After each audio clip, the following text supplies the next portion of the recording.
आजही आपल्याला एक छान मस्त एक लोणचं करून दाखवणार आहे. काय काय दाखवणार बोला? अद्रकचं लोणचं. अद्रकचं लोणचं दाखवणार आहे. मग चला झणझणीत. वा चला मग आपण चला एक वर्ष टिकू शकणार आपण झणझणीत लोणचं बघणार आहे. चला आपण किचनमध्ये जाऊया आणि कामाला लागूया. वा आज नमस्कार. अच्छा आज काय आपण बनवणार आहे आपण आता? अद्रकचं लोणचं. अद्रकचं लोणचं म्हणजे आल्याचं लोणचं किंवा आल्याचं सॉस, आपल्याला जे नाव पाहिजे ते आपण घेऊ शकतो त्याच्यामध्ये. तर लोणचं आता हे नाव आईने दिलेलं आहे, तर आपण लोणचंच बोलूया आपण त्याला. ठीक आहे. तर ह्यासाठी भरपूर त्यांनी साधन सामग्री घेतलेली आहे. सध्या त्यांनी हे आलं चिरायला घेतलेलं आहे. बारीक बारीक हे चिरून झालं आहे. हे इथे लसूण किती? पाव किलो. हे गूळ पाव किलो. हे आलू पाव किलो. हे चिंच आहे. चिंच भिजायला ठेवलेली सध्या, त्याच्यानंतर थोडंसं मसाला झणझणीत जरा झाला पाहिजे म्हणून जरा त्याच्यामध्ये लाल मिरच्या, खास काश्मीरी मिरच्या आहेत. ते कोणती मिरची आहेत माहीत नाही. आणि हे आपलं थोडंसं नंतर मग मसाल्याचं हे द्यायचं आहे, द्यायचे आहे.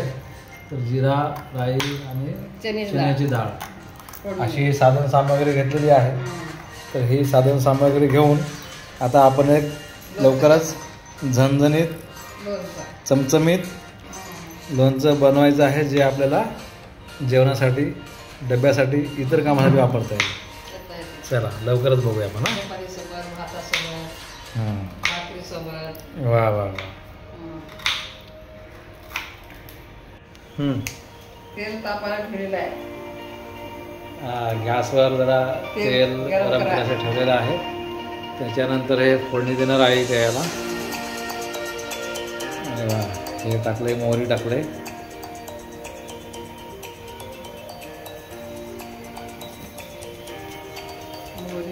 डाळ टाकलं. डाळात पण तेलात टाकायचं.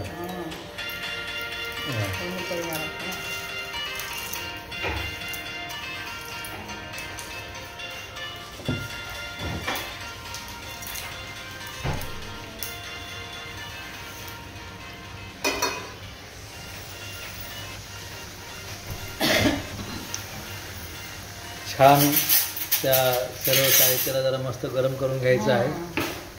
थोडंसं चमच्याने या पळीने ढवळायचं आहे. असं किती वेळ ठेवायचं आहे?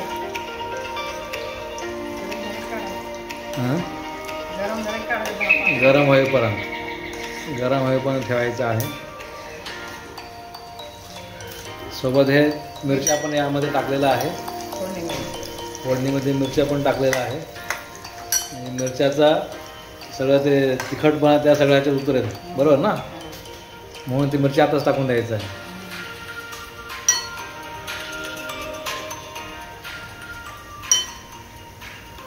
वा मस्त असं छान मस्त सुगंध सुटलेला आहे. म्हणजे मिरच्याचा, बाकीच्या ह्याच्यात त्याचा वास. काय बोलले? काम झालं म्हणजे आता हे झाला मसाला थोडक्यात तयार आहे तुमचा. तेल थंड झाल्यावर काढायचं. तेल थंड झाल्यानंतर काढायचं. ठीक आहे, ठीक आहे. आपण आता पुढच्या ह्याला वळूया. इथे मिक्सरमध्ये आलं म्हणजे अद्रक टाकण्यात आलेलं आहे. इथं थोडंसं गूळ छोटे छोटे तुकडे करून घेतलेले आहेत. लसूण सगळं त्या मिक्सरमध्ये टाकायचं आहे. टाका.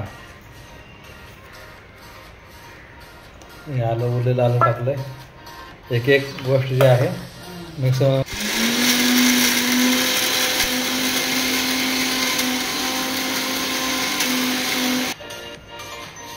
अरे छान मस्त अद्रक म्हणजे आल्याची पेस्ट तयार झालेली आहे.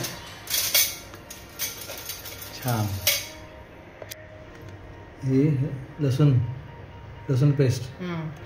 वा. हे आता आईने सगळं मिक्सरमधून काढून घेतलेलं आहे. परत एकदा विचारू, हे काय काय आहे? हां सांगा. मीठ. सर ह्या मीठ, मिरची, लाल तिखट मिरची, हळद आहे, गुळाची पेस्ट, अद्रकची पेस्ट, अद्रक आल्याची पेस्ट, लसूणची पेस्ट, आणि हे चिंचाचं पेस्ट, चिंच आहे, चिंचाची पेस्ट आहे. हां आई बोलते की पेस्ट बनवण्याच्या पहिले काड्या बिया सगळ्या काढायच्या आहे. मग ते पुढे पेस्ट करून घ्यायचे. दिवसभर भिजून 2-3 तास भिजून ठेवायचं. वा. मग आता आपण पुढची कालायचं फोडणी. त्या फोडणीचं मगाशी आपण जे गरम केलेलं आहे गॅसवर त्या ह्याच्यामध्ये ते कालवायचं आहे. एक चला मग आपण तिकडे जाऊया. हां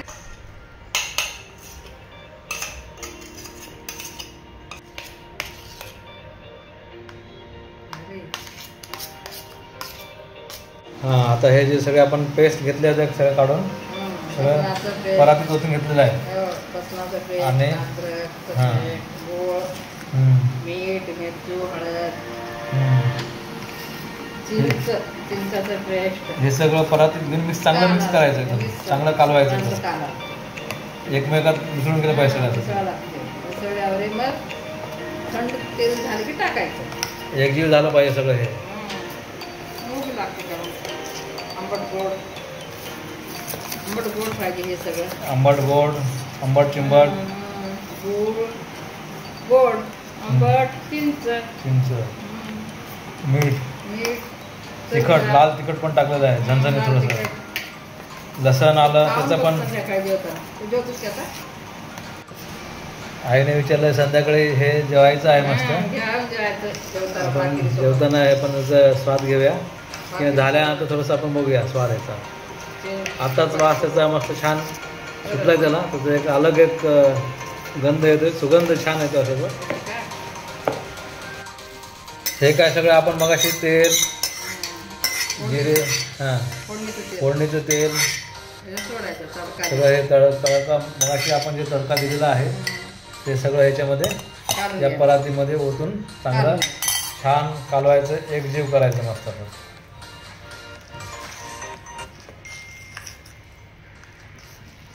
वा वा मंडळी बघा किती छान असा त्याचा वास एकदम छान हे चाललेलं आहे. म्हणजे मला तर तोंडाला पाणी सुटत चाललं इकडे. ते तुमचं पण बघून तुम्हाला पण छान वाटत असेल मस्त. मला काय वाटतं आई नेहमी करते तर आई बोलते की आईला काय वाटत नाही म्हणते. वा ठीक आहे. अद्रकचं लोणचं आहे गोड चिंच वा झणझणीत मिरची झणझणीत झालेला आहे. खाऊन बघा आवडलं तर खा.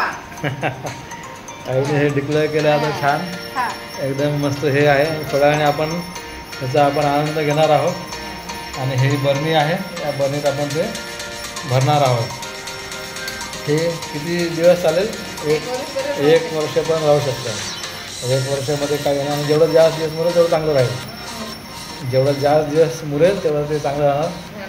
आणि आपण चला याचा आनंद घेऊया या नवीन रेसिपीचा. चला धन्यवाद.